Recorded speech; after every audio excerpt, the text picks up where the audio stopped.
میری پیاری نائلہ، آج زندگی میں پہلی بار تمہیں خط لکھ رہا ہوں۔ پچھلے کئی برسوں میں ہم نے بے شمار باتیں کی ہیں، ہر قسم کے موضوعات زیر بحث آئے۔ کئی دفعہ میں نے تمہاری تعریف کی، بعض اوقات تنقید بھی کی، جھگڑے اور بحث مباحثے بھی ہوئے، لیکن جو باتیں میں آج تمہیں کہنے جا رہا ہوں شاید تمہارے سامنے بیٹھ کر بھی نہ کہہ پاتا۔ تم عورتیں آپس میں اکثر سکھ دکھ کی باتیں کرتی ہو، سسرال کی شکایتیں، شوہروں کی باتیں، میکے کی یادیں، لیکن کیا تم نے کبھی سوچا کہ مردوں کے بھی کچھ دکھ ہوتے ہیں؟ کچھ ایسے دکھ جو نظر نہیں آتے، جو محسوس تو کیے جاتے ہیں مگر بیان نہیں کیے جا سکتے، جنہیں وہ کسی سے بھی شیئر نہیں کر سکتے۔ یاد ہے نائلہ، جب ہم نے شادی کی تھی، میں ایک لاپرواہ سا لڑکا تھا اور تم ایک معصوم سی لڑکی۔ پھر تم میرے گھر کی نائلہ بن گئی، تم ایک بہو، میں ایک کماؤ پوت۔ پھر جب ہمارا پہلا بیٹا پیدا ہوا تو تم ماں اور میں باپ کے مرتبے پر فائز ہو گئے۔ تم نے ایک سمجھدار عورت کا روپ دھار لیا اور میں ایک ذمہ دار مرد بن گیا۔ جب کبھی بچے کو چوٹ لگتی یا اس سے کوئی غلطی ہو جاتی، تم اسے سینے سے لگا کر پیار سے سمجھاتی، میں جھڑک دیتا اور پھر اسے نرمی سے سمجھانے لگتا۔ تم ایک نرم دل ماں بن گئی اور میں وہ باپ جو بچوں کو سخت لگتا تھا۔ جب بچے کوئی شرارت کرتے یا اسکول کے معاملات میں کوئی بات بگڑ جاتی تو تم بچوں کو یہ کہہ کر ڈراتی کہ اگر ایسا ہوا تو ابو ناراض ہوں گے۔ تم بچوں کی بہترین دوست بن گئی اور میں وہ فرخ جس سے بچے ڈرتے تھے۔ میں اکثر دیکھتا کہ بچے تمہارے گلے میں باہیں ڈال کر فرمائشیں کرتے، جبکہ میرے سامنے وہ اس طرح بات کرتے جیسے کوئی ماتحت اپنے افسر سے درخواست کر رہا ہو۔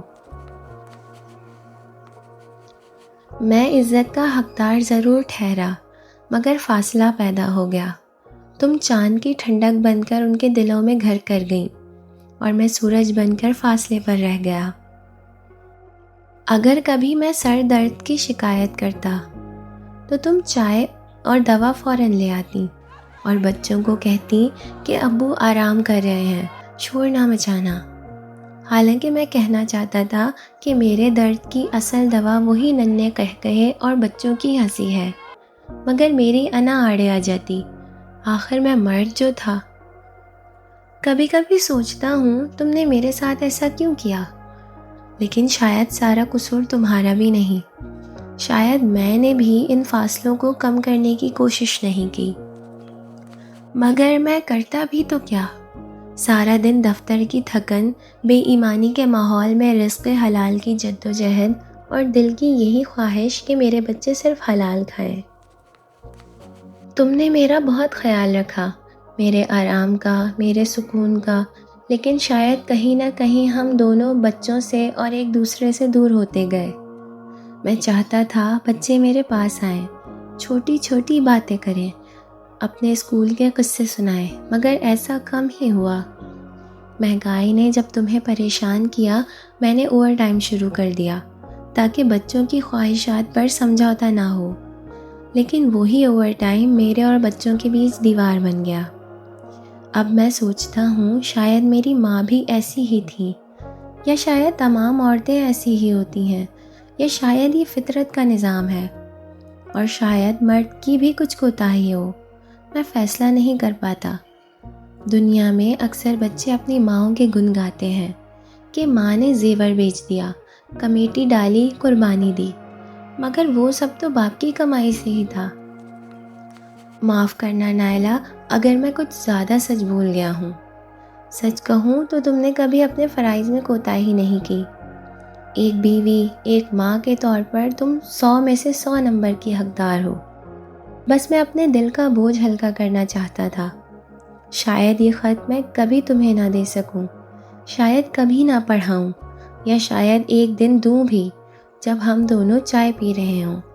اور بچوں کی قہقہے ماضی بن چکے ہوں۔ لیکن اگر میں یہ خط سالوں پہلے لکھتا تو شاید تم اسے پڑھ کر رونے لگتی۔ آج اگر تم پڑھو گی تو شاید ہنس کر کہو گی کہ فرخ تو پاگل ہے۔ خیر، پاگل تو تمہیں ہمیشہ چاہتا رہا، چاہے کچھ کہہ نہ سکا۔ اللہ تمہیں خوش رکھے نائلہ، فقط تمہارا فرخ۔ ویڈیو پسند آئی ہو تو لائک ضرور کر دیجیے گا اور چینل کو سبسکرائب کر دیجیے گا۔